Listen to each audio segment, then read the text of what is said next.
54, how Uganda's bold and creative innovators are transforming their communities. We'll be right back.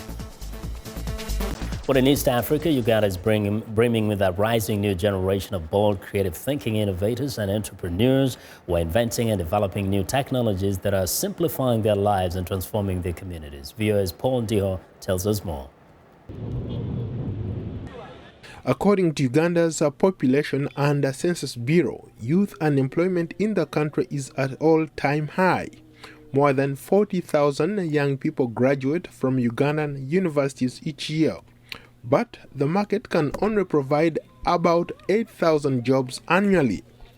Initiatives like Innovation Village, a top innovative space, gives smart young developers a platform to work, incubate new ideas, and learn how to make startups work with investment.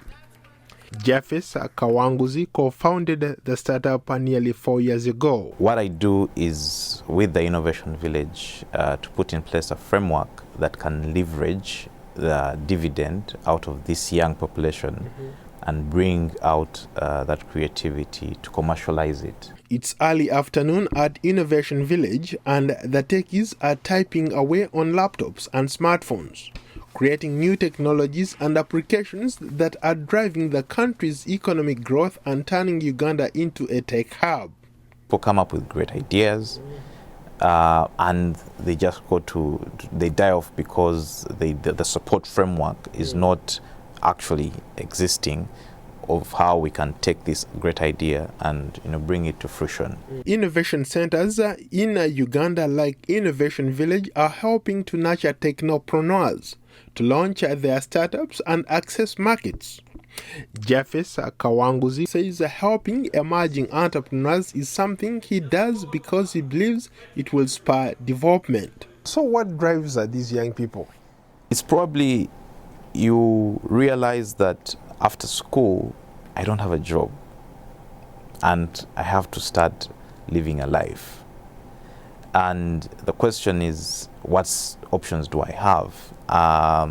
So unemployment, the difficult circumstances, put you in a situation where it becomes survival for the fittest. And since you can't find a job, you must come up with an alternative of how you survive.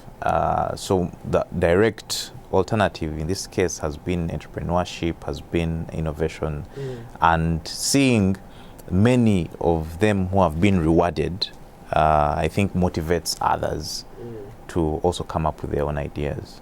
Tech analysts say some possible IPO startups are growing in Africa.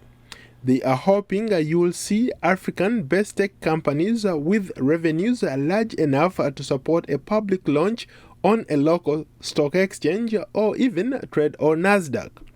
Meanwhile, the IT industry has been on a significant upswing in the past few years, driven primarily by advances in mobile phone technology, and Ugandan officials are keen to capitalize on that too. Paul Ndiho, VOA News, Washington.